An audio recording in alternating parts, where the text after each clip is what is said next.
Finally guys, na-release na dito sa Philippines ang Poco F7 series at nandito sa atin ngayon itong Ultra. Pero bago natin umpisahan yung review, i-rundown muna natin yung presyo ng bawat variant ng Poco F7 Pro at ng Poco F7 Ultra. So ang Poco F7 Pro ay magiging exclusive sa Shopee. Yung 12 to 56GB ay 27,999 pesos. Yung 512GB naman ay 29,999 pesos. Yung Ultra naman ay magiging exclusive sa Lazada. Yung 12 to 56GB ay 36,999 pesos. Yung 16 512GB naman ay 39,999 pesos. So ito guys yung box ng Poco F7 Ultra, and malamang sa malamang ganito rin yung itsura ng box ng Poco F7 Pro at wala naman tayong makikitang significant changes compared dun sa mga previous generation ng Poco F7. At yung nandito pala sa atin na variant ay yung 16 512GB na color black. Okay, so open natin. So nagamit ko tong phone na to for about 3 weeks na rin. So binili ko lang sa box para may ipakita ko sa inyo yung unboxing experience. So una nating makikita ay itong document sleeve. Kapag tinignan natin yung loob, meron tayong SIM ejector pin, kagaya pa rin dati. Andito yung ating documentations. Ayan, at yung ating case. Okay, tingnan natin yung case. Okay, so good news naman dahil makapal yung case natin at merong additional na protection para sa camera bump. At hindi malaking butas yung inilagay nila, kundi yung talagang butas lang ng camera module tsaka ng flash. So, maganda yan. Yun nga lang, talagang covered na covered yung likod. So, kung ano mang colorway yung mapili natin, hindi natin masyadong ma-appreciate kapag itong case yung ginamit natin. Tapos, meron tayong Poco branding dito. Okay? Pero overall, ang ganda ng design ng case. Tapos, ito na yung ating mismong Poco F7 Ultra. So, tingnan natin yung balot. So, meron tayong mga top specs dito sa kanyang balot. Mamaya, isa-isahin naman natin yan. At ito na yung itsura ng black. Yan. Maganda siya guys. Yun nga lang, glossy tong part na to. Yan, kasama na yung camera module. Pero yung mas malaking part ay matte finish naman. Okay, so balikan natin yan maya-maya. Tingnan natin itong ilalim ng box. So, meron tayo ditong USB-C cable. Tapos yung ating 120 watts na charging brick na USB-A yung port.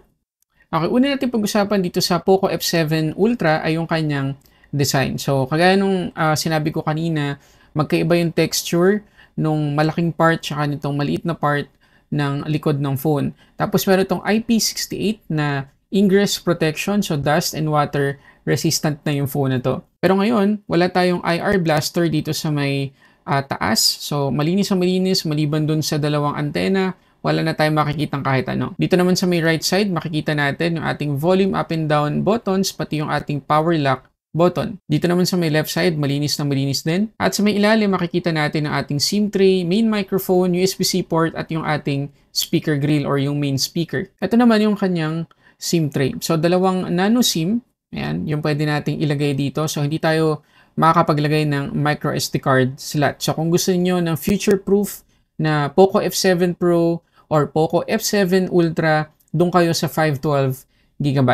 At walang na-mention yung Poco, kung pwede ba sa eSIM itong phone na to. Tapos dito sa may earpiece, yung kanyang secondary speaker at makikita ninyo yung ating punch hole selfie camera, manipis lang or maliit lang yung kinukuhang space sa display. At kapag tinignan nyo yung mga bezels natin, proportioned at talagang napakanipis na ngayon. Meron din tayong pre-installed na screen protector out of the box. So, kompleto na. Meron tayong case, meron pa tayong pre-installed na screen protector. Ang isa pang upgrade dito sa Poco F7 series ay naka ultrasonic fingerprint scanner na tayo. So, mas accurate to guys, mas reliable at mapapansin niyo hindi na umiilaw yung display kapag nilalagay natin yung ating finger para basahin niya. Kasi doon sa mga optical na in-display fingerprint scanner, kailangan ng ilaw para mabasa niya yung ating fingerprint. Pero ito, parang conventional na yung performance ng ultrasonic, kaya hindi na kailangan ng ilaw. Ngayon, pagdating sa display, meron tayong 6.67-inch Flow AMOLED display, 2K or 1440p resolution, 526 yung PPI, 120Hz yung max refresh rate. At aabot din ng 3,200 nits yung kanyang peak brightness. At hindi ako nagpapaka-exaggerate dito, pero sobrang ganda talaga ng display ng phone na to. 12-bit na yung kulay na kaya nitong i-produce at DCI-P3 yung color coverage niya. Kaya for the most part talagang napaka-accurate ng color reproduction niya. Kaya may enjoy nyo talaga dito guys yung media consumption. Ano man yung panoorin nyo, napakaganda ng display ng phone na to. Tapos meron pang tinatawag na Vision Boost D7 chipset itong Poco F7 Ultra. So, ang ginagawa nun guys ay mas ini-enhance niya yung image or video quality nung piniplay natin dito sa Poco F7 Ultra. So, kapag pumunta tayo sa settings tapos display, dito sa may bandang ibaba, meron kayong makikitang dual core visuals. So, kapag in-enable nyo yan, makikita nyo napakalaking difference pagdating sa saturation or pagiging vibrant ng kulay, yung pagiging smooth niya, at pwede nyo rin ma-improve yung HDR. Kaya yun nga lang, kapag in-enable natin yan, syempre, sa media consumption, mas lalaki yung konsumo niya sa battery. Tapos yung Poco F7 Pro ay naka Corning Gorilla Glass 7i protection. Pero itong Ultra ay naka Poco Shield Glass. First time ko marinig yon at makita sa isang phone ng Poco. Pero para dun sa mga familiar na, paki-comment dyan sa baba, kumusta yung experience ninyo. At sa ngayon, wala pa akong mabibigay na feedback sa inyo tungkol sa protection na yan. At sigurado naman, time will tell kung mas matibay ba yan sa Corning Gorilla Glass. Ngayon, pagdating sa Netflix, makikita ninyo na yung ating Widevine security level ay level 1 at yung max playback resolution na pwede dito ay full HD. At makikita ninyo, meron siyang support sa HDR10 at Dolby Vision. Ngayon, tingnan natin yung ibang settings sa kanyang display. So, pag pumunta tayo rito, may makikita kayong sunlight mode para talagang i-boost niya yung brightness natin, lalo na kapag outdoor tapos trick na trick yung araw para mas makita natin. At sa test ko, sa outdoor, talagang kitang-kita ko naman ang display. So rest assured guys na hindi tayo mahihirapan dito. Meron din tayong color scheme dito para matimpla natin ng kulay, depende sa kung anong gusto natin. Pwedeng original, vivid, saturated, or pwede nating timplahin manually. Pwede ring adaptive colors para yung HyperOS na yung bahalang magtimpla sa kulay ng display depende dun sa liwanag sa environment natin. Dito din sa baba, pwede nating manually timplahin yung kanyang color temperature or white balance. Sa ngayon, i-off ko muna to at ibabalik ko sa original color. Tapos, pagdating naman guys sa refresh rate setting, ayan, dalawa pa rin yung option natin. So, default, 120Hz, yung pinakamataas na pwede niyang ibigay na refresh rate sa atin. Pero kung gusto nating ilock siya sa 60 or 120, pwede naman. Pero sa buong test ko, naka-default lang ako, hindi ko yan ginalaw. Tapos, meron pa tayo ditong display resolution. So, again, by default, naka 2K tayo or WQHD+. Pero pwede natin yung i-downscale to 1080p para makatipid tayo sa battery. At mamaya, papakita ko sa inyo yung result ng mga test natin pagdating sa performance. Depende sa kung ano yung resolution ng phone na to. Pati na rin yung battery test natin, depende rin sa kanya resolution. At makita nyo naman dito sa testufo.com na kapag hindi natin ginagalaw yung display, naka 60Hz lang siya, pero once galawin na natin, agad-agad siyang magiging 120Hz. Ngayon, pagdating sa performance, itong Poco F7 Ultra ay naka HyperOS 2 na out of the box on top of Android 15. Yung kanyang chipset, Snapdragon 8 Elite, at anumang variant yung mapili natin, LPDDR5X yung RAM, at UFS 4.1 naman yung storage type. Dun sa Poco F7 Pro, naka Snapdragon 8 Gen 3 naman yun. Pero ito, 8 Elite. So, sa ngayon, yan yung pinakamataas at flagship ng Snapdragon na chipset. At kahit yung cooling system dito sa Poco F7 Ultra, in-upgrade din ng Poco. Liquid Cool Technology 4.0 na yung meron dito. At titignan natin mamaya sa wildlife stress test result kung talagang okay ba yung thermals ng phone na to sa mabibigat na games at application. Ngayon, meron din tong Wild Boost Optimization 4.0. Mamaya-maya din papakita ko sa inyo. At meron pa rin tayong memory extension dito sa Poco F7 Ultra. So, up to 16GB yung pwede nating idagdag doon sa kanyang physical RAM. Hindi ko alam kung bakit nyo pipiliin yan, pero if ever meron tayong ganyang option. Ngayon, tingnan natin yung mga Antutu scores na nakuha ko dito sa phone na to. Depende sa setting. So, itong una, yung resolution ay 2K, tapos naka-on yung memory extension. 2,575,515 yung nakuha natin. Ngayon, kapag naka-on pa rin yung memory extension, pero 1080p naman yung ating resolution, 2,526,019 yung score. So medyo bumaba ng kaunti, pero nandun pa rin sa 2.5 million na score. Ngayon naman, patayin natin yung memory extension. So kapag patay memory extension tapos 1440p or 2K yung ating resolution, 2,568,313 yung nakuha nating score. Not bad, 2.5M pa rin. Pero gawin naman nating 1080p tapos patay yung memory extension. Ito yung pinakababang score na nakuha natin, 2,423,085. So performance-wise, ang pinakamagandang setting ay naka 2K yung resolution at naka-on yung memory extension. Pero battery-wise naman ay naka-off yung memory extension at naka 1080p lang yung ating resolution.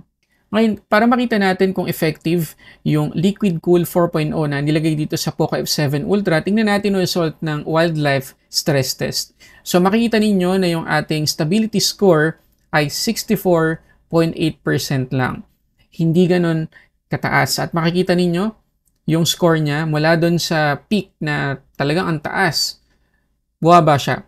Okay, so hindi ganun ka-stable yung performance ng Poco F7 Ultra kapag mabigat yung application. So may thermal throttling itong phone na to. At makikita nyo pa dito sa result natin, ayan, na nabawasan tayo ng 16% sa battery after ng buong test. At nadagdagan naman tayo guys ng 23 degrees. Umabot tayo ng 52 degrees guys. Grabe. Sobrang init ng phone na to. Pero natapos niya yung test. Okay, hindi siya naghang, hindi namatay yung phone, hindi tumigil yung test. Okay? So, tuloy-tuloy lang. So, yun siguro yung isang advantage ng kanyang Liquid Cool 4.0. Talagang makakayanan pa rin ng phone na tumakbo ng maayos kahit sobrang init na ng temperature. Again, 52 degrees. Ngayon, para matasaman natin yung Wild Boost Optimization, dito sa Game Turbo, piliin lang natin yung Wild Boost. At makikita nyo dito sa Asphalt Unite na itong Poco F7 Ultra ay compatible sa 120 FPS at pinakamataas na graphic settings dito sa Asphalt Unite. Ito yung first time na makita ko tong Asphalt Unite na pwedeng-pwede sa 120 FPS. So, syempre, na-generate ng Poco F7 Ultra lahat ng graphics. Pero kapag tinignan natin ng Game Turbo, umaabot lang ng nasa 80 FPS yung ating gameplay. Not bad pa rin. Hindi siya umaabot ng 120 pero at least napaka-smooth sa sagad na graphics. Dito naman sa CarX Rally, ganun pa rin. Sagad na sagad yung ating graphic settings. Tapos naka-wild boost pa rin tayo at napaka-smooth pa rin ng performance. Ngayon, pag-usapan natin yung battery performance itong Poco F7 Ultra. So, 5,300 mAh yung battery capacity nito. Pero ang nipis pa rin, di ba? Pero sayang, di pa nila ginawang 6,000 mAh. Anyway, 120 watts, hypercharge yung charging speed nito at capable pa sa 50 watts na wireless charging. So, tingnan natin yung SOT na nakuha natin dito sa Poco F7 Ultra. So, ito guys yung SOT na nakuha natin kapag naka 2K yung resolution niya. 14 hours and 49 minutes. Pero kapag binaba natin to 1080p yung kanyang resolution, tingnan nyo naman, nadagdagan tayo ng 1 oras. Eksaktong 1 oras yung nadagdag. 15 hours and 49 minutes na. And yung ating setting sa dalawang test na yan ay naka-off yung memory extension at naka 50% yung ating brightness. At kapag tinignan nyo pa yung kanyang charging settings, pwede tayong mamili kung top speed or standard yung kanyang charging speed. So kapag standard, hindi aabot ng 120 watts yung kanyang speed. So hindi iinit agad-agad yung phone. Pero kung gusto natin palaging mabilis, iselect lang natin yung top speed. Pero tandaan nyo lang na mabilis, iinit yung phone at syempre, mababawasan ng kanyang lifespan kapag ganun yung sitwasyon palagi. Wireless charging mode, pwede rin tayong mamili dito. Tapos pwede nating enable dito yung reverse wireless charging. Tapos nakakatuwa na meron na tayo ngayong battery protection. So makikita na natin ngayon yung battery health ng ating Poco phone. So sa ngayon, syempre 100%. Tapos nakaka 5 cycles pa lang ako. So at least kapag in the future, kung gusto nyong ibenta itong phone na to, may pagmamalaki ninyo kung ilang percent na lang yung battery health ng inyong Poco phone. At if ever na kayo naman ang bibili ng second-hand device, makikita nyo na kung ilan yung battery health. Ngayon, pag-usapan naman natin ng kanyang camera. So, meron tayong 50 megapixels f1.6 na main camera na naka-Light Fusion 800 na sensor at meron ng OIS. Tapos, meron tayong 2.5x na telephoto 50 megapixels na camera, 32 megapixels na ultra-wide at 32 megapixels na selfie camera. Okay, bago ko ipakita sa inyo yung mga sample photos at videos, yung kanyang main camera, syempre, kayang mag-shoot ng 4K 30 FPS at kahit hindi natin enable yung additional na stabilization, kayang-kaya na stable yung video kahit naka 4K tayo. Pero if ever gusto natin i-on yung mga additional na stabilization, magda-downscale siya to 1080p. Tapos yung kanyang selfie camera naman, sadly, hindi tayo makapag-shoot ng 4K video recording kahit 32 megapixels na sana. Pero yung kanyang video quality naman, kahit 1080p, maganda. So, enjoy sa mga sample photos at videos natin.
Okay, so yun na lahat guys, yung gusto kong i-share tungkol dito sa Poco F7 Ultra. Kung kayo tatanungin, sulit ba to para sa presyo niya? Kasi kung ako tatanungin nyo, sulit no guys. Kahit na nasa 39,999 na yung presyo ng pinakamataas na variant na Poco F7 Ultra, para sa akin, okay pa rin yung presyo niya. Kasi kung titingnan natin yung specs nito at titingnan natin yon sa ibang brand, eh baka umabot tayo ng 50k. Pero dito, 39,999 lang. So, nandiyan yung link sa description box sa baba. Baka sakali, maabutan nyo pa yung early bird na presyo ng Poco F7 Pro tsaka ng Poco F7 Ultra at makatipid pa kayo. So, tingnan nyo na lang yung link dyan sa description box sa baba. So maraming salamat sa panonood para sa ating unboxing reviews. This is Sulit Tech Reviews.